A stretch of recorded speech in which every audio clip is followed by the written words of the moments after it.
Okay, so in this video we're going to learn how to do totals, and this is one of the most valuable tools to use when having Excel.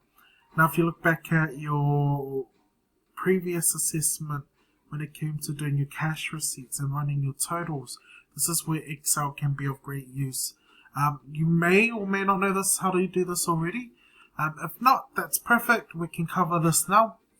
Now, to get you started for this part of the session, below you'll see an icon or picture that says click here to download.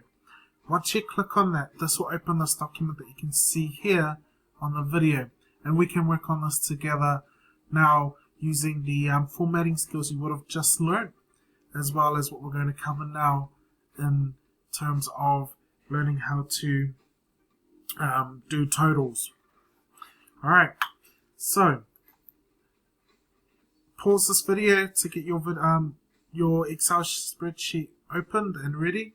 And when you're ready, play, and we'll do this together.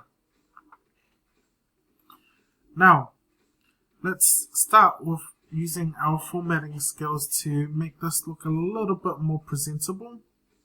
So I think in part 1, what we might even do is we might put here Yum Pizzas. Now, you might find this recognizable, what the spreadsheet's supposed to be, and this is from the previous activity that you done with the quiz. With the plan. So you notice here product value, regular, gourmet, pasta, and other. So let's make this a little bit more presentable. Remember what we learned in merging and center? This is when it combines a cell. So we select A1 to E1. So A1 to E1. So click and drag. Click on merge cells, and already you've got it in the center. So I'm going to make this bold, and because it's a title or header, I'm going to increase the size a little bit. So let's say 14.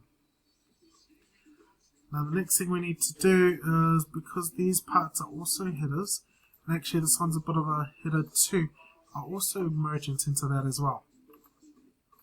And we will select these sections and make it bold. And then from A4 to A9, we'll also make that bold. Alright, so now we're dealing with numbers. And these numbers, they're not showing in the format that it should be. So because it's currency, let's change it so it matches money. Now, with the decimal points that are going to be placed in here, it's probably a good idea to make these a little bit bigger.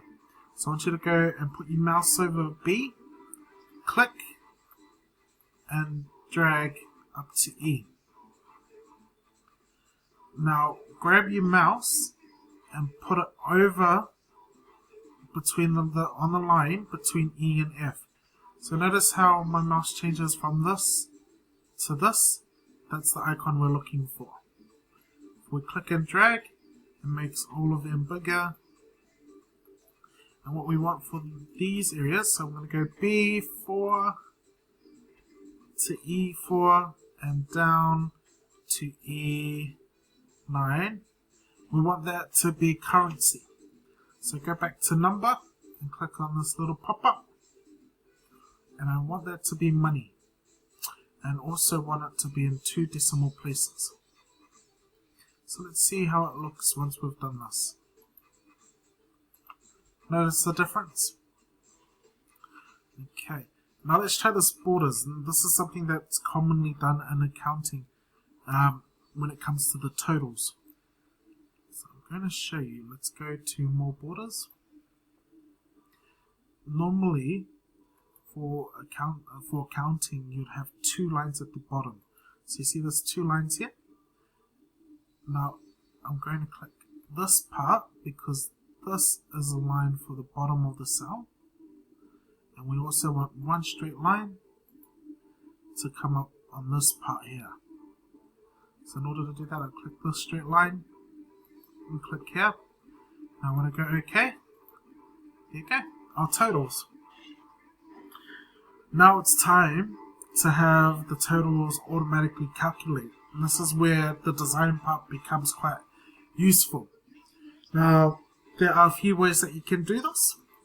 So I'm going to show you the beginner's way to do this.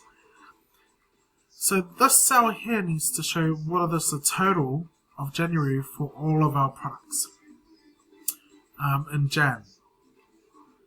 And so we'll click on here and then go auto sum.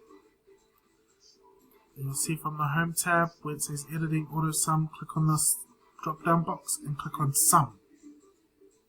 And then what that does is it's guessing what you're wanting the sum for.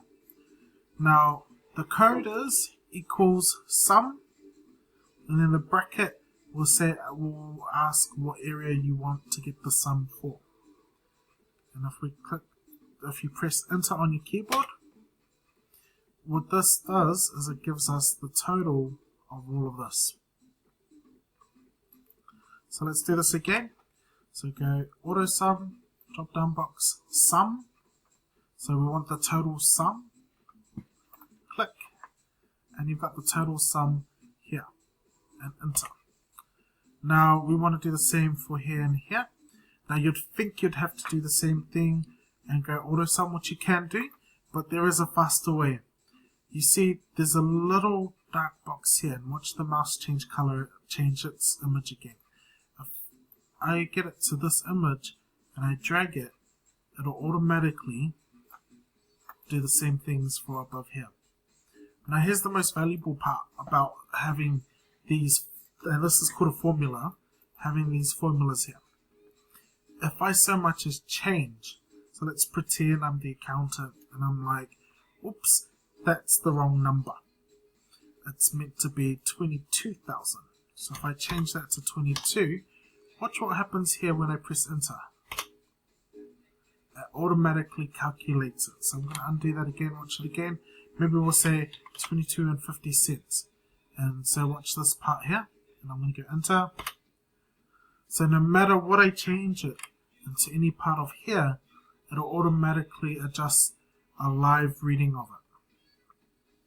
And this is where your design becomes quite useful, because when people fill in the details, all the other calculations will calculate it for you automatically. Now there's totals here. Now I'm guessing what this cell is telling us is what is the total of all values, value range pizzas from January to March. Whereas this one's telling us here what is all the money made from January of everything. So let's try auto sum again. So if you go auto sum, and it tries to guess it for you, and we enter, and then click on this blue box and drag, and ta-da! Bob's your uncle. Now, one good way to test and see whether the formula is right is when you click on the cell, and it'll show here sum. If you double click, it'll show in color what its range is. So it's saying what's the total sum of B6 to D6. Now, if you're a bit old school like me, sometimes you might want to just type it in, and when you get really used to it, I might go sum, then bracket, and just type it in myself. Or you can go bracket and select the range here. Let's even say I want so much as to get the total of the totals. So I might go equals sum, the bracket, and select the range here. And so, for all products, January to February, the total made will be here. And that's how you do totals. Give it a bit of a practice run. You will need to try this spreadsheet as an activity later on to demonstrate your learning from this lesson.